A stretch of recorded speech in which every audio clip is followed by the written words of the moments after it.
नमस्कार, ये आकाशवाणी चंडीगढ़ है। अब आप रतिका से प्रादेशिक समाचार सुनिए। प्रधानमंत्री नरेंद्र मोदी आज रात 9:30 बजे स्मार्ट इंडिया हैकेथॉन के ग्रैंड फिनाले के प्रतिभागियों से वीडियो कॉन्फ्रेंसिंग के माध्यम से बातचीत करेंगे। इस अवसर पर वे प्रतिभागियों को संबोधित भी करेंगे। स्मार्ट इंडिया हैकेथॉन के ग्रैंड फिनाले का आयोजन आज से शनिवार तक होगा। इस वर्ष इस कार्यक्रम में 44,000 टीमों की तरफ से 50,000 से अधिक विचार प्राप्त हुए, जो स्मार्ट इंडिया हैकेथॉन के पहले संस्करण की तुलना में 7 गुना अधिक है। ग्रैंड फिनाले में 12,000 से अधिक प्रतिभागी और 2,500 से अधिक अनुभवी परामर्शदाता भाग ले रहे हैं। ये कार्यक्रम देश भर में 48 नोडल केंद्रों पर आयोजित किया जा रहा है। ग्रैंड फिनाले के लिए 1282 टीमों को चुना गया है। ये टीमें अंतरिक्ष प्रौद्योगिकी, स्मार्ट शिक्षा, आपदा प्रबंधन, रोबोटिक्स और ड्रोन व संस्कृति सहित बहुत से विषयों पर समाधान प्रदान करेगी।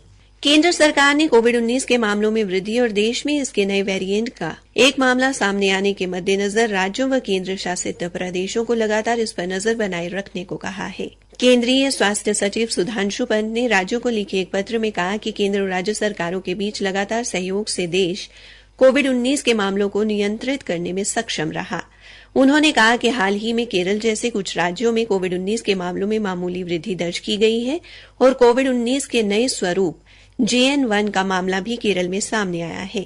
श्री पंत ने कहा कि आगामी त्योहारों के मौसम को ध्यान में रखते हुए राज्यों को रोग के प्रसार के खतरे को कम करने के लिए अपेक्षित सार्वजनिक स्वास्थ्य उपाय और अन्य व्यवस्थाएं करने की सलाह दी गई है। हरियाणा विधानसभा के चल रहे शीतकालीन सत्र के दौरान कल 2 विधेयक पारित किए गए, जिनमें हरियाणा बकाया देय व्यवस्थापन संशोधन विधेयक 2023 और हरियाणा निजी विश्वविद्यालय संशोधन विधेयक 2023 शामिल है।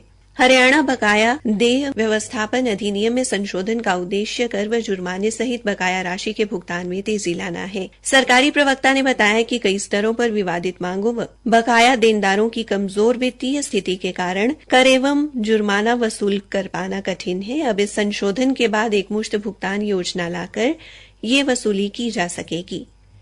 उन्होंने बताया कि हरियाणा निजी विश्वविद्यालय अधिनियम में संशोधन का उद्देश्य शैक्षणिक संस्थानों के विस्तार के लिए निजी क्षेत्र की भागीदारी को आगे बढ़ाना है। इसके अलावा झज्जर जिले में संस्कारम विश्वविद्यालय स्थापित करने के उद्देश्य से एक प्रस्ताव का प्रतिपादन किया गया। धर्मनगरी कुरुक्षेत्र में इस महीने की 23 तारीख को दीप उत्सव का आयोजन किया जाएगा। हरियाणा के सहकारिता मंत्री डॉ बनवारी लाल ने देर शाम ब्रह्म सरोवर पर महाआरती कार्यक्रम में भाग लेने के बाद मीडिया को बताया कि कुरुक्षेत्र की धरा से अंतर्राष्ट्रीय गीता महोत्सव के माध्यम से पूरी दुनिया को शांति का संदेश दिया जा रहा है। गीता स्थली की ओर पूरा विश्व आकर्षित हो रहा है। उन्होंने बताया कि महाआरती के बाद पुरुषोत्तमपुरा बाग में प्रसिद्ध कलाकार सुमित्रा गुहा ने महिला सशक्तिकरण को दृश्यमान करता हुआ मीरा की संगीतमयी प्रस्तुति दी। इस कलाकार ने मीरा और भगवान कृष्ण के बीच स्नेह को बाखूबी प्रस्तुत किया।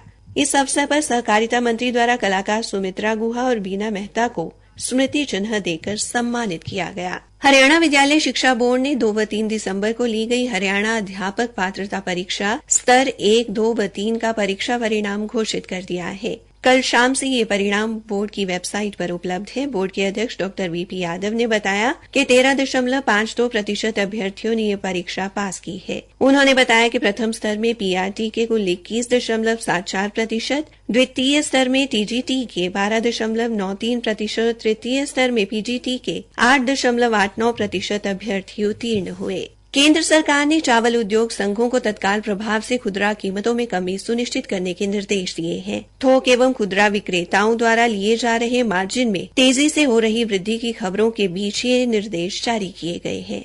इसी के साथ ये समाचार बुलेटिन समाप्त हुआ।